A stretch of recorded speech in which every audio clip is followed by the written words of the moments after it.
Nous recevons ce soir Lucas Chancel. Bonsoir. Bonsoir. Merci d'être avec nous. Vous êtes chercheur, co-directeur du laboratoire sur les inégalités mondiales. Vous êtes donc l'auteur de ce livre, Insoutenables inégalités pour une justice sociale et environnementale. C'est aux éditions Les Petits Matins. Alors on vient de voir, Donald Trump s'exprimera demain à Davos. Il est devenu, on peut le dire, le chantre du protectionnisme et de ce qu'on appelle le climato-scepticisme. Ça fait peur à Davos, mais pas aux plus fragiles, pas aux plus pauvres. Il en est d'ailleurs question dans votre livre. Souvent, c'est vrai que les mesures écologiques sont considérées comme anti-pauvres, anti-rurales.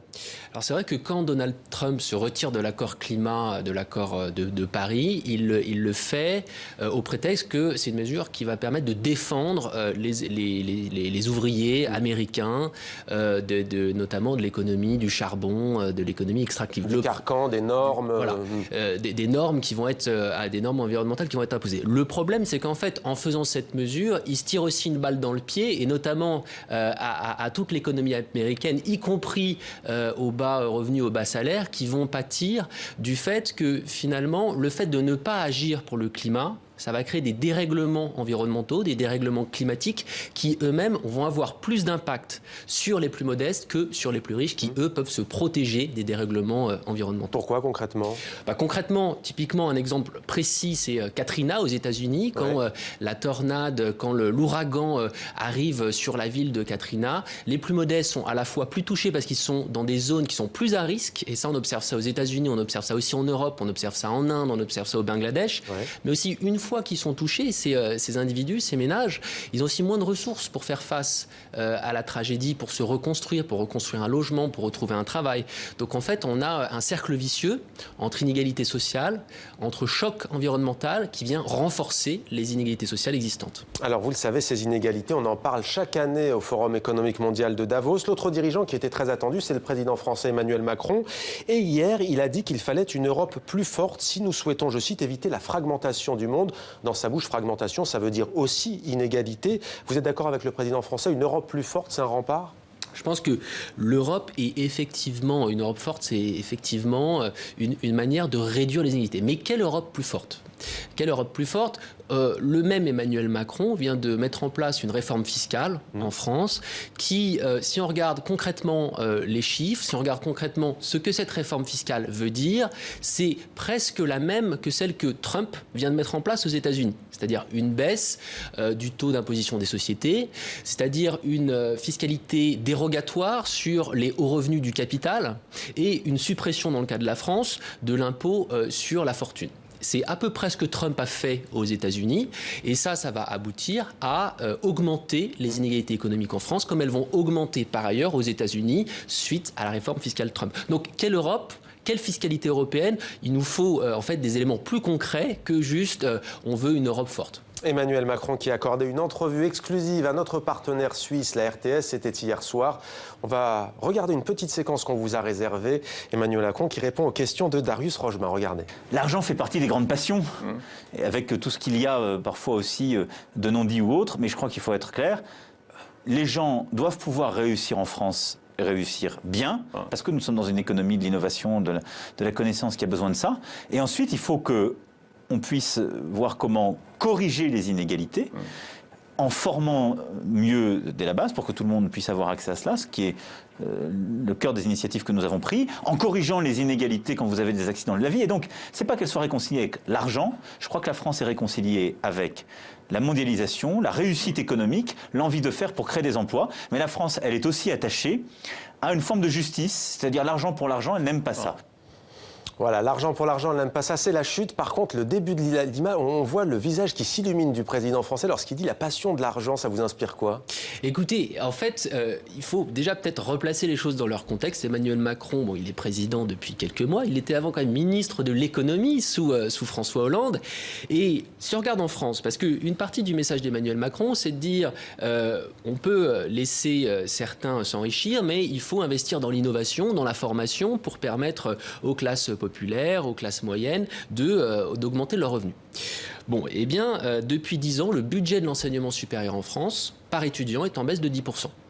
Et qu'est-ce qui a été fait pendant les 5 dernières années, pendant le précédent quinquennat, durant lequel Emmanuel Macron a été ministre de l'économie ?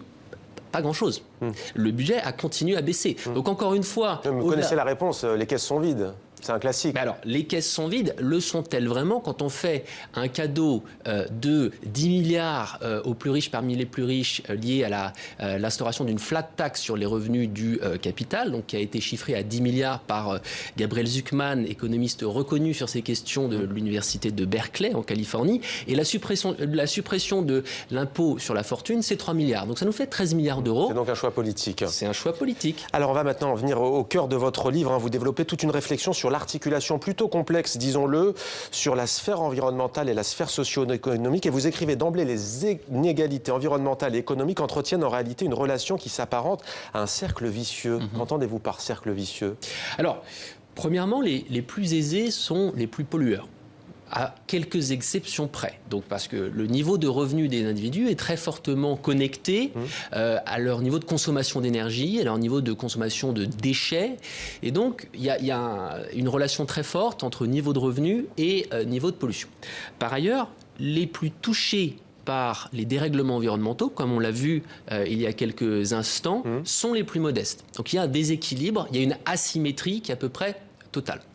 Maintenant, le fait de mettre en place des mesures écologiques, comme la taxe carbone par exemple, peut avoir un impact sur des ménages modestes.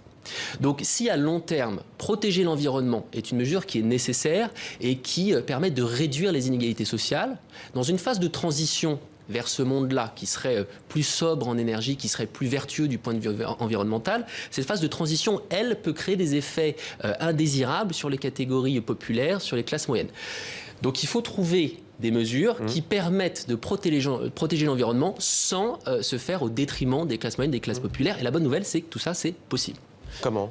Alors typiquement, par exemple, les Suédois, avant de mettre en place une fiscalité carbone, une taxe carbone qui est la plus haute du monde aujourd'hui, ils ont investi très largement dans les réseaux de chaleur urbains, donc dans des réseaux de chaleur collectifs.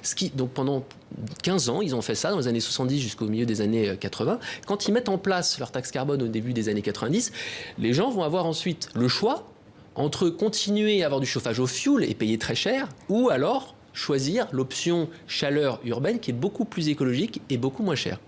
Donc c'est permettre aux individus d'avoir le choix. Et vous avez publié avec l'économiste français Thomas Piketty un rapport en amont de la COP21, conférence onusienne sur le climat, qui s'était tenue à Paris il y a un peu plus de 2 ans. Vous aviez parlé justement de ces inégalités mondiales sur les émissions de gaz à effet de serre. Au nord comme au sud, donc vous le dites, les pays les plus riches sont les principaux pollueurs, tandis que les plus pauvres sont moins exposés, en tous les cas, sont plus exposés par nos risques. Vous dites aussi qu'il y a une fausse opposition, je m'y retrouve, voilà la phrase exacte, une fausse opposition entre le global et le local. Ça veut dire quoi?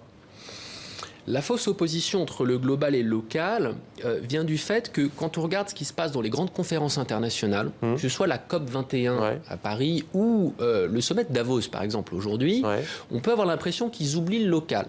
C'est-à-dire qu'on va parler des grands problèmes du monde en oubliant ce qui se passe sur le terrain. Et l'impact qu'auront les mesures sur les paysans notamment. L'impact qu'auront les mesures sur les paysans, ou alors les actions qui peuvent se faire, qui sont aussi très intéressantes. Toute l'innovation, le foisonnement d'idées, de solidarité ou d'actions en faveur du climat qui peuvent se faire au niveau des villes, au niveau des associations, au niveau des régions. Inversement, les régions, les villes, les associations, parfois, vont pourfendre, vont critiquer ces grandes messes internationales. Et en fait, on a besoin des deux, on a besoin de connecter l'action internationale à l'action locale pour vraiment être efficace sur ces questions d'inégalité et sur ces questions climatiques. Merci beaucoup Lucas Chancel. Insoutenables inégalités pour une justice sociale et environnementale, édition Les Petits Matins. Merci beaucoup.